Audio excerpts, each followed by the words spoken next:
میں ہوں سلمان رشید اور ایک مسافر کی دنیا کی نئی قسط کے ساتھ آپ کے سامنے ہوں۔ آج بھی آپ کو میں حسب دستور ایک ایسی جگہ لے کے جا رہا ہوں جو کہ کم لوگ اس کے بارے میں جانتے ہیں۔ گو کہ ٹھٹھہ کے آس پاس سندھ کا جو شہر ٹھٹھہ ہے اس کے آس پاس کے رہنے والوں نے تو دیکھی ہوگی، لیکن باہر سے آنے والے جہاں تک مجھے پتہ ہے کوئی اس کے دیکھنے کے لیے نہیں پہنچتا، اور زیادہ دور بھی نہیں ہے۔ ٹھٹھہ سے اگر آپ نکلیں غلام اللہ والی سڑک کے اوپر تو تھوڑا سا آگے آپ جائیں، وہاں پہ کسی سے بھی پوچھ لیں کہ کلاں کوٹ کے کھنڈرات کدھر ہیں تو وہ آپ کو اشارہ کر دیتے ہیں اس طرف۔ اچھا، اب یہ جو ہے نا جی، یہ ہمیں پہلی خبر اس کی ملتی ہے میر علی شیر کانے، ایک ٹھٹھہ کے رہنے والا ایک آدمی تھا، دانشور تھا، تاریخ دان تھا۔ اس نے تحفۃ الکرام ایک کتاب لکھی تھی، اس سے ہمیں پتہ چلتا ہے کہ جی یہ کلاں کوٹ جو ہے نا، اصل میں راجہ کالا کوئی کسی زمانے میں ایک بادشاہ گزرا تھا سندھ کے اندر، تو یہ اس نے بنوایا تھا یہ قلعہ، اور اس کے نام سے یہ کلاں کوٹ کہلاتا تھا۔ لیکن رچرڈ برٹن ایک انگریز تھا جو کہ کمالی آدمی تھا، کوئی 16-17 زبانیں بولتا تھا، اور میں اس کے بارے میں کہتا ہوں کہ وہ اگر کسی سے ایسے کندھا مار کے بھی چلا جاتا تھا تو ان کی بھی زبان سیکھ لیتا تھا، کیونکہ جہاں جاتا تھا چند مہینے کے اندر وہ زبان بولنی شروع کر دیتا تھا۔ تو رچرڈ برٹن نے سندھ کے اندر بھی بہت سفر کیا، اور اس کی بڑی دلچسپ کتاب ہے۔ تو کراچی سے جب وہ چلا ٹھٹھہ سے ہوتے ہوئے سیون کی طرف جا رہا تھا تو وہ رستے میں کلاں کوٹ کے کھنڈرات پہ بھی رکا، اور برٹن کا خیال یہ ہے 1860 کا دہائی تھی جس میں برٹن یہ سفر کر رہا تھا، تو برٹن کا خیال یہ تھا کہ یہ دراصل یہ کلیان کوٹ تھا، یعنی خوشحالی والا قلعہ، خوشحال قلعہ۔ تو کلیان کوٹ سے بگڑ کے کلاں کوٹ ہو گیا، اور اسی طرح ہمارے پاس یہ آ گیا۔ اچھا، جو تاریخ سے ہمیں باقی جو باتیں ملتی ہیں وہ یہ کہ جب 1284 کے اندر دلی سے جو یہ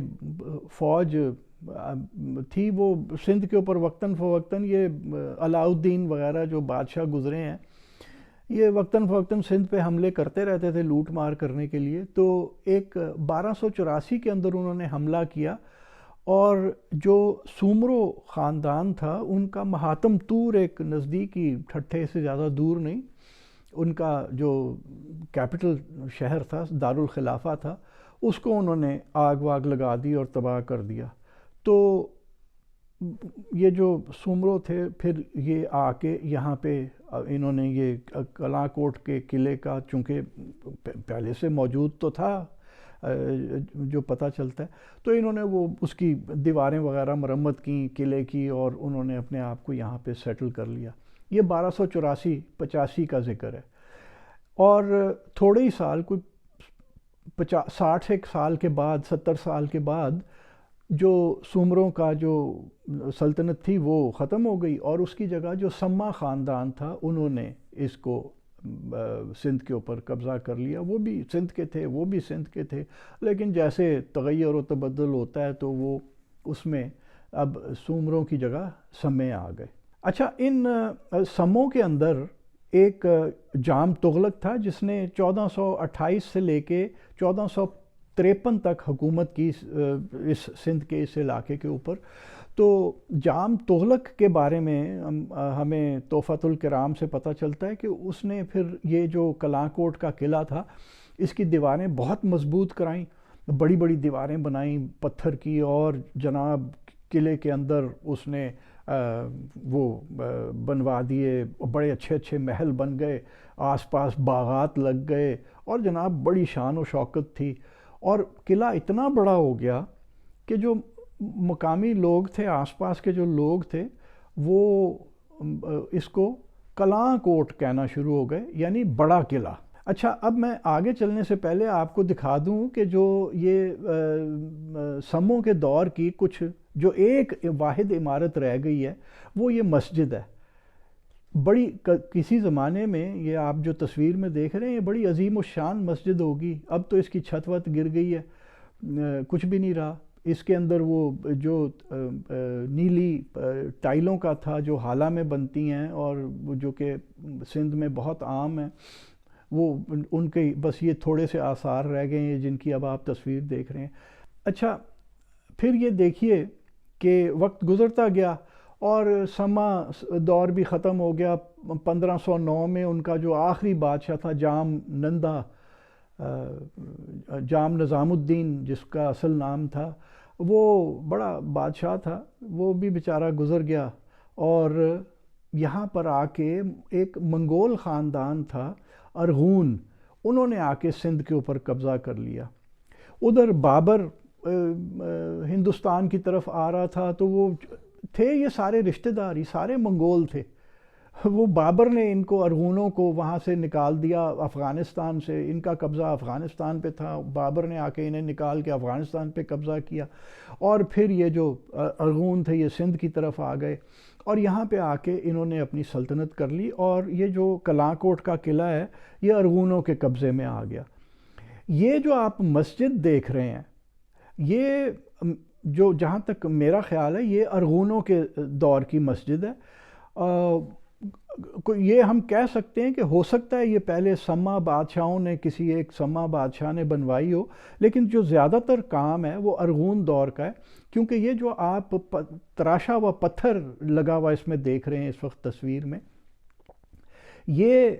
وہ ہے جو کہ ارغونوں کے دور میں بہت عام یہ کام ہو گیا تھا، جو کہ ہم مختلف قبروں پر بھی دیکھتے ہیں۔ اور پھر اس کے علاوہ یہ نیلی ٹائلیں جو حالہ میں بنتی ہیں وہ بھی اس میں بہت اچھی لگی ہوئی تھیں، تو یہ بڑی عالی شان مسجد تھی۔ اور مسجد کے عین سامنے اس تصویر میں آپ کو ایک تالاب بھی نظر آ رہا ہے۔ تو یہ چونکہ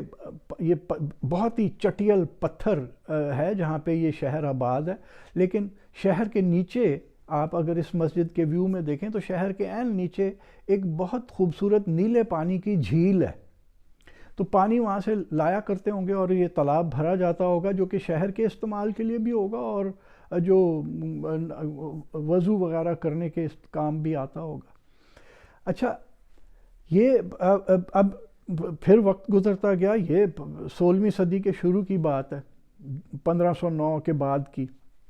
کہ جب سما خاندان نے ارغونوں کو جگہ دے دی اور ارغونوں نے ٹھٹھا پہ قبضہ کر لیا،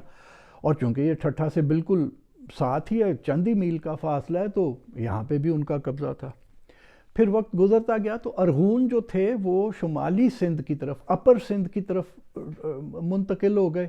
اور ان کا روڑی سکھر میں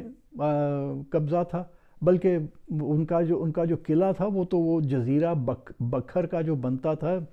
روڑی اور سکھر کے عین درمیان، جس کو اب جزیرہ لوگ سمجھتے نہیں ہیں کیونکہ وہ پل بن چکے ہیں اور لوگوں کو یہی سمجھ آتی ہے کہ اچھا یہ ملا ہوا ہی ہے، تو وہ وہاں منتقل ہو گئے۔ اور یہ جو ترخان تھے یہ بھی منگول تھے، یہ انہی کے رشتہ دار تھے ارغونوں کے، انہوں نے ٹھٹھا کے اوپر قبضہ کر لیا اور ان کا یہاں پہ بہت وہ تھا، انہوں نے